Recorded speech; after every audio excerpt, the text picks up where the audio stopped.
अस्सलाम वालेकुम dear students, आप देख रहे हैं सेदिल एकेडमी और हाजिर हैं हम लोग सेल एंड सब सेलुलर ऑर्गेनेज चैप्टर की एक और न्यू वीडियो के साथ में। आज की इस वीडियो के अंदर हम जिस टॉपिक का आगाज़ कर रहे हैं वो है हमारे पास सेल थ्योरी कि सेल के हवाले से किस तरह से एक कॉन्सेप्ट जो है वो दिया गया था। बेसिकली सबसे पहले तो सेल की डिस्कवरी की बात आती है कि 17वीं सदी के अंदर लोगों ने माइक्रोस्कोप का इस्तेमाल करना शुरू कर दिया था। असल में ये टाइम था 1590 वाला। 1590 के अंदर माइक्रोस्कोप पहली दफ़ा जो है इन्वेंट होता है दो लेंसेज को जोड़ने के बाद। उसके बाद इसके अंदर और इम्प्रूवमेंट भी आती है और फिर एक वक्त आता है 1665 वाला। रॉबर्ट हुक अपनी एक किताब लिखते हैं जिसे माइक्रोग्राफिया का नाम देते हैं। माइक्रो मतलब कि बहुत छोटे और ग्राफिया मतलब कि तस्वीरें। तो माइक्रोग्राफिया के अंदर उन्होंने जो है अपने हाथ से जो है कुछ ड्राइंग्स बना करके वो वहाँ पर बुक की सूरत के अंदर दाखिल किए थे। असल में इनकी जो ड्राइंग्स थी वो इनकी ऑब्जर्वेशंस के ऊपर कंसिस्ट कर रही थी। हुआ ये था कि इन्होंने अपने माइक्रोस्कोप का इस्तेमाल करके सबसे पहले सेल्स को देखा था। इन्होंने सेल्स को किस तरह से देखा था कि इन्होंने एक दरख्त जिसका नाम था ओक ट्री, उसके कॉर्क को यानी कि उसके छिलके के टुकड़े को जो है माइक्रोस्कोप के नीचे रखा। जब इन्होंने कॉर्क को यानी कि छिलके को माइक्रोस्कोप के नीचे रख कर के देखा तो इन्हें काफ़ी सारे छोटे बॉक्सेस नज़र आए, जैसे कि यहाँ पर आपको ये छोटे बॉक्सेस नज़र आ रहे हैं। फिर मज़ीद इन्होंने ओक ट्री के स्टेम और रूट के टुकड़ों को भी माइक्रोस्कोप के नीचे रख कर के जब देखा तो वहाँ पर भी उन्हें ये सेम चीज़ देखने को मिली कि छोटे बॉक्सेस जो थे वो वहाँ पर मौजूद थे। तो उन्होंने कहा कि प्लांट के जो हिस्से होते हैं वो छोटे से टुकड़ों के बने होते हैं और उन टुकड़ों को उन्होंने नाम जो है सेल्यूलाए दिया। फिर उसके बाद 1673 के अंदर एक और हमारे पास साइंटिस्ट आते हैं जिनका नाम था एंटोनी वैन ल्यूमेनहुक। इन्हें फादर ऑफ माइक्रोबायोलॉजी भी कहा जाता है। फादर ऑफ माइक्रोबायोलॉजी इसलिए कहा जाता है क्योंकि इन्होंने बहुत सारे जिंदा जानदारों को डिस्कवर कर लिया था। इनके पास माइक्रोस्कोप मौजूद था और वो काफ़ी हद तक बेहतर भी था और इन्होंने माइक्रोस्कोप का इस्तेमाल करते हुए जो चीज़ इन्हें मिली उन्हें माइक्रोस्कोप के नीचे रख करके देखा। इस तरह से इन्होंने बहुत सारे जानदारों को डिस्कवर कर लिया था। तो इन्होंने इसी तरह से आगे लिखा हुआ है कि लिविंग सेल्स को पॉन्ड वाटर के अंदर भी ऑब्जर्व किया और उन सेल्स को इन्होंने एनिमल्क्यूल्स का नाम दिया। फिर 1809 के अंदर एक और बायोलॉजिस्ट आते हैं, फ्रेंच बायोलॉजिस्ट जिनका एवोल्यूशन के अंदर भी काम है, जीन बैप्टिस्ट दे लामार्क। इन्होंने भी प्लांट और एनिमल्स के मुख्तलिफ हिस्सों को माइक्रोस्कोप के नीचे रख करके देखा। फिर एक और शख्स भी आते हैं जिसका नाम है रॉबर्ट ब्राउन। इससे पहले जो सेल डिस्कवर हो चुका था उस सेल के अंदर न्यूक्लियस वगैरह किसी को नज़र नहीं आया था, सिर्फ खाली सेल की दीवारें नज़र आई थी।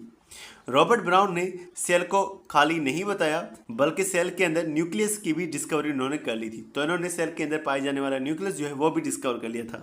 फिर जब सेल से रिलेटेड इतनी ज़्यादा ऑब्जर्वेशन हो चुकी थी तो अब वक्त था कि सेल से रिलेटेड जो मालूमात हमारे पास मौजूद है उसे ऑर्गेनाइज किया जाए, उसे तरतीब दी जाए। तो एक शख्स आते हैं जिसका नाम है मैथ्यूस शिल्डन, जो कि एक बॉटनिस्ट थे। इन्होंने प्लांट के मुख्तलिफ हिस्सों को जो है ऑब्जर्व किया माइक्रोस्कोप के नीचे। इन्होंने बताया कि जितने प्लांट्स हैं हमारे पास वो सारे के सारे सेल्स के बने हुए हैं। जो शिल्डन ने बात की थी वो 1838 के अंदर बात की थी। अगले ही साल 1839 के अंदर शिवा ने यही बात की थी एनिमल के हवाले से। इन्होंने बेसिकली सेल के हवाले से ये दो नज़रिए दिए थे कि तमाम जानदार जो है फिर सेल के बने हुए हैं और सेल जो है structure and function unit of living organism है। और तीसरे पॉइंट के अंदर इन्होंने सेल को डीनोवो स्ट्रक्चर करार दिया था, यानी कि सेल एक ऐसा स्ट्रक्चर है जो कि खुद ब खुद अराइज हो जाता है। लेकिन फिर बाद में आते हैं रुडोल्फ विर्चोव, जो कि एक जर्मन फिजिशियन थे। इन्होंने ये बताया कि सेल खुद ब खुद नहीं आते बल्कि सेल जो है division of pre existing cell, मतलब अगर हमारे पास एक सेल मौजूद है, ये हमारे पास पहले से मौजूद सेल है, ये हमारे पास प्री एग्जिस्टिंग सेल है। ये जब डिवाइड होगा तो हमारे पास दो सेल बनेंगे। तो सेल खुद ब खुद नहीं आता, अगर पहले से मौजूद सेल हमारे पास होगा तो वो डिवाइड होगा तब जाकर के नए सेल्स बनेंगे। तो रुडोल्फ विर्चोव ने ये बात की थी और इस बात को एक्सपेरिमेंटली प्रूव जो है वो अभी लुईस पास्चर ने किया था। लुईस पास्चर ने कुछ एक्सपेरिमेंट किए थे जो कि बायोजेनेसिस वाले थे, मतलब कि एक ऐसा एक्सपेरिमेंट जो बताता था कि ज़िंदगी हमेशा ज़िंदगी में से बनती है। तो रुडोल्फ विर्चोव की बात को लुईस पास्चर ने अपने एक्सपेरिमेंट के जरिए से प्रूव भी कर लिया।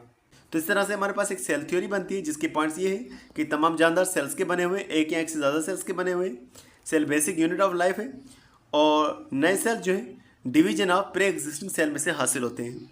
मज़ीद लिखा हुआ है validation of the cell theory, यानी कि जो सेल थ्योरी का कॉन्सेप्ट है वो किस कदर हमारे पास वैलिड है। तो लिखा हुआ है कई सारे ऑब्जर्वेशन और एक्सपेरिमेंट हो चुके हैं जो इसको वैलिड बताते हैं। जैसे कि हमारे पास लाइट माइक्रोस्कोप और इलेक्ट्रॉन माइक्रोस्कोप, दो पावरफुल माइक्रोस्कोप हमारे पास मौजूद हैं। उन माइक्रोस्कोप को देख करके हर कोई ये बता सकता है कि जो जानदार हमारे पास मौजूद है वो लाजमी सेल्स के बने हुए हैं। कोई भी शख्स अगर आज के दौर के अंदर ये देखना चाहते हैं कि जानदार सेल्स के बने हुए या नहीं बने तो ये पहला पॉइंट जो है इन माइक्रोस्कोप की इन्वेंशन के बाद जो है माइक्रोस्कोप की ऑब्जर्वेशन के बाद ही साबित हो जाता है। मज़े लिखा हुआ है कि कुछ हमारे पास आज के दौर के अंदर टेक्निक्स मौजूद हैं जिसे लाइव सेल इमेजिंग कहा जाता है। आप एक सेल को लाइव देख सकते हो और जेनेटिक स्टडी करके भी, मतलब कि अगर हमारे पास एक सेल मौजूद है उसके अंदर डीएनए मौजूद है, दूसरा सेल जो बनने वाला है उसका जो डीएनए, उनको देख करके भी हम बता सकते हैं कि किस तरह से सेल रेप्लिकेट होते हैं और किस तरह से नए सेल्स को बनाते हैं। जो रेप्लिकेटेड सेल होगा उसके अंदर लाजमी वही सेम डीएनए पहुंचेगा जो पुराने सेल वाला है। तो इस तरह से हम लोग इस कॉन्सेप्ट को भी वैलिडेट कर सकते हैं कि सेल जो है अपने पुराने सेल्स में से वजूद में आते हैं। तो जैसे कि हमने सेल को एक बेसिक यूनिट ऑफ लाइफ कहा हुआ है, फंडामेंटल यूनिट ऑफ लाइफ कहा हुआ है, तो जिस तरह का सेल हमारा होगा उसी तरह के सेल बाकी जानदारों में पाए जाएंगे। तो जब हम डीएनए सीक्वेंसिंग करते हैं, यानी कि ऐसा तरीका जिसमें हम देखते हैं कि सेल में पाया जाने वाला डीएनए जो है वो किस सीक्वेंस में मौजूद है, उसमें जीन्स कैसे मौजूद है, तो हमें पता चलता है कि तमाम जानदारों में एक जैसा जेनेटिक मटीरियल मौजूद होता है। और जिस तरह से रिएक्शन हमारे अंदर होते हैं इसी तरह से रिएक्शन दूसरे जानदारों के अंदर भी होते हैं। तो यहाँ से भी ये बात साबित हो रही है कि cell basic unit of life है और सेल के अंदर जो है वो सिमिलरिटीज़ पाई जाती हैं। उसके अलावा जब हमने कुछ और तरीके इस्तेमाल किए, जैसे कि सेल कल्चर वाला तरीका इस्तेमाल किया या टिश्यू इंजीनियरिंग वाला तरीका इस्तेमाल किया, ये ऐसे तरीके थे जो कि इन वाइट्रो थे, यानी कि हमारी लैब के अंदर हो सकते थे। तो यहाँ से भी हमने सेल ग्रोथ को भी देखा, सेल डिफरेंटिएशन को भी देखा कि किस तरह से एक सिंगल सेल मुख्तलिफ सेल्स में तब्दील होता है, और सेल के डिवीजन को भी हमने देखा कि किस तरह से सेल डिवाइड होता है। तो लेबोरेटरी के अंदर भी ये सारी चीज़ें खुद से ऑब्जर्व भी की जा चुकी हैं। तो ये भी इसी तरह से बताती है किस तरह सेल प्री एग्जिस्टिंग सेल में से वजूद में आते हैं। एक्सपेरिमेंटली प्रूवन के तौर पर यहाँ पर भी ये बात बयान की जा रही है। अब हमारे पास जो टॉपिक मौजूद है वो है exceptions to the cell theory. ये सेल थ्योरी के हवाले से क्या क्या हमारे पास एक्सेप्शंस मौजूद हैं कि कहाँ कहाँ पर सेल थ्योरी का कॉन्सेप्ट जो है वो एप्लीकेबल नहीं है। तो पहले बयान किया जा रहा है वायरसेस के हवाले से कि हमने जैसे कि कहा कि सेल एक बेसिक यूनिट ऑफ लाइफ है, लेकिन वायरसेस के केस के अंदर हमें cell basic unit of life नज़र नहीं आता क्योंकि वहाँ पर सेल भी मौजूद नहीं होता। तो जो हमारे पास वायरसेस हैं वो डीएनए या आरएनए और प्रोटीन के कवर के बने होते हैं और उनमें सेल मौजूद नहीं होता और वो अपनी ज़िंदगी की एक्टिविटीज़ जो है वो भी अलग से कैरी आउट नहीं कर सकते। उन्हें सेल रुका होता है अपनी एक्टिविटीज़ करने के लिए, तो वो दूसरों के सेल्स में जाते हैं और वहीं पर अपने आप को डिवाइड करते हैं। और काफ़ी सारे लोग जो हैं इसी वजह से वायरस को एक लिविंग कंसीडर नहीं करते, वो उसे एक ऐसा जानवर समझते हैं जो कि लिविंग और नॉन लिविंग की बाउंड्री पर मौजूद है। इसी तरह से प्रायन प्रोटीन के बने मॉलिक्यूल्स और वायरोड्स आरएनए के बने मॉलिक्यूल्स वो भी इसी तरह से होते हैं, जिनमें जानवरों की कुछ प्रॉपर्टीज़ तो हैं जैसे अपने आप को रेप्लिकेट करने वाली, अपनी तादाद बढ़ाने वाली, लेकिन वो सेल्स पर कंसिस्ट नहीं करते। तो प्रायन्स तो प्रोटीन के बने हैं, बाकी वायरस आरएनए के बने हैं, और वायरस जो है वो डीएनए या आरएनए का बना हो सकता है, कवर प्रोटीन का होगा। यहाँ पर मज़ीद बात किया जा रहा है हमारे कुछ ऑर्गेनेल्स के हवाले से, जैसे कि माइटोकॉन्ड्रिया और क्लोरोप्लास्ट है।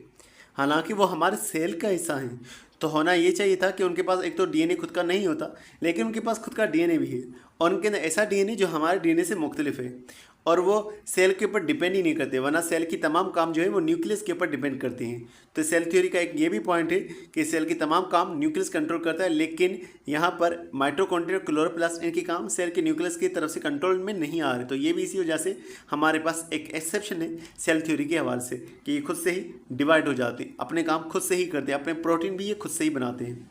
वैसे ये जो हमारे पास माइटोकॉन्ड्रिया और क्लोरोप्लास्ट है, ये इनके बारे में एक नज़रिया दिया जाता है एंडोसिम्बायोसिस। सिम्बायोसिस कहा जाता है जब दो जानवर आपस में मिलकर के रहते हैं। एंडोसिम्बायोसिस एक ऐसा प्रोसेस जिसके अंदर एक जानवर जो है वो दूसरे के सेल में आकर के रहता है। तो माइटोकॉन्ड्रिया इसी तरह से एक ऐसा बैक्टीरिया था जो कि रेस्पिरेशन कर सकता था, एरोबिक बैक्टीरिया। क्लोरोप्लास्ट एक ऐसा बैक्टीरिया जो कि फोटोसिंथेटिक था।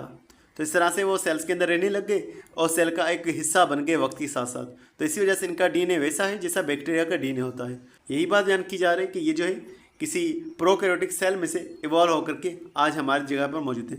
सेल थ्योरी ये भी बताती है कि सेल का एक बाउंड्री होता है और इस तरह से दूसरे सेल का भी बाउंड्री होगा, लेकिन कुछ जानवर हमारे पास ऐसे हैं जैसे कि फंगाई हो गया या अलगी हो गया।